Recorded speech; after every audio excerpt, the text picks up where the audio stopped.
Let's talk about that rookie preseason, because really you were just sort of a dude until one game.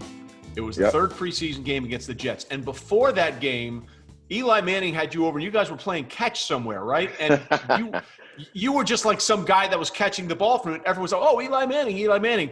And you were like, nobody knows who I am. Not even a clue. Trey, we were in a dog park in Hoboken, New Jersey at 8 a.m. And it was like kind of fall. It was still a little chilly out. My hands are numb. I didn't bring gloves. I was just like, wow, I don't even know what I was thinking not to bring gloves. But we were throwing out there, and it was that moment that, let me know that Eli's a real dude. And he doesn't, he's not big-headed in terms of thinking he just can throw to his guys or guys that he's familiar with. If you're in the area and he needs to throw and he needs to warm that arm up, he's going to give you a call. So, and I got to know him a little bit more then, but that preseason, man, was everything for me. I just knew, I was doing good things in practice and I was making these splash plays. And I remember I knew I was a dude when Steve Smith the first day saw my name. He was like, Cruz. We don't get many Cruzes out here. I don't know what's going on, but every day I just started to prove myself, and man, my teammates responded, and then we did some special things.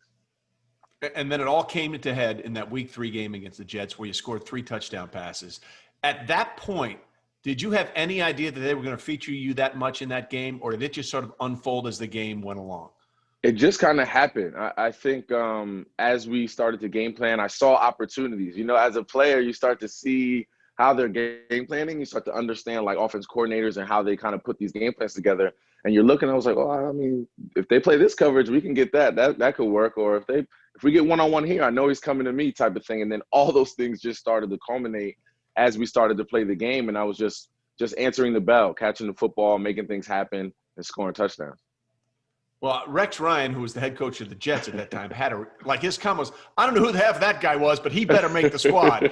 Did you think after that game, I'm good, or were you still like nervous because you were the last man on the totem pole sort of when the season began, preseason began? Well, you never know, obviously, in this league. You don't know what's going to happen. But I did, after the first touchdown, kind of the one handy on the sideline, and I was kind of like out of body experience in the end zone. I was like, I think I just made this team. Like it kind of came over me that I think I made this team, because I was doing these things in practice. I wasn't having any mental errors. I understood the game. I understood the playbook. But it was just, it all came to fruition in that game. And I just had that kind of overarching feeling like, I think I made this team. And if I didn't make this team, I know that I'd probably be getting a phone call from one of those other 32 once that deadline approached.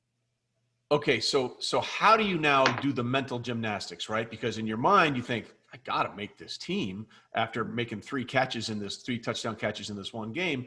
But in the back of your mind, you're still thinking, don't get cocky, don't get overconfident, because that's the worst thing. So how do you sort of do I feel good about where I am, but still terrified that you might get cut?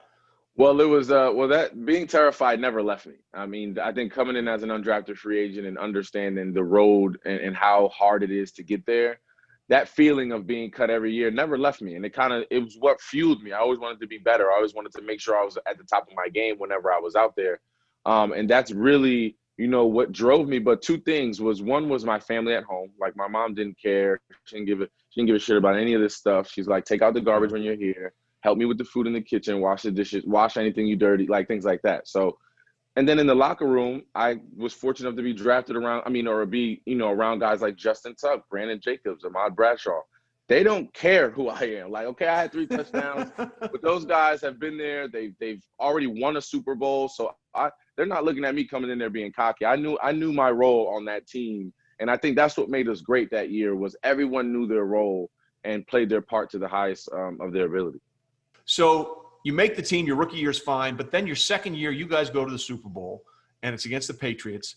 And for the second time, the Giants franchise finds a way to knock off the heavily favored New England Patriots in Super Bowl 46 in Indy. You caught the first touchdown in that game, and I watched that touchdown catch 500 times. A, I don't know how the hell Eli thought he was going to get it into you. You were triple covered. And B, how the hell did you catch that football? It was so funny because right when I turned and looked for the ball, that's when the linebacker kind of reached out and it kind of just went right across my vision.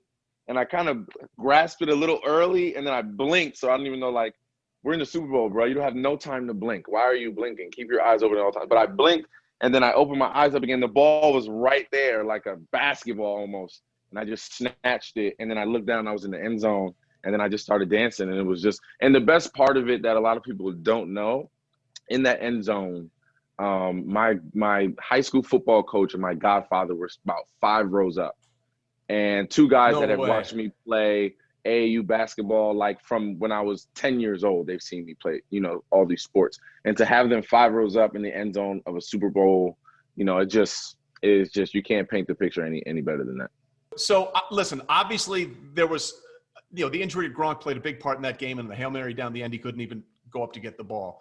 But when it sunk in, like when the clock struck 0 and you were a 1-star recruit that went to UMass, was an undrafted free agent, fought your way onto the league, what was that feeling like when you realized, holy shit, we did it? It was crazy. It was just like my entire body, it was just an out-of-body experience. And I just kept looking for the confetti. Like, that's the one thing you see on TV as a kid. When's the confetti coming down?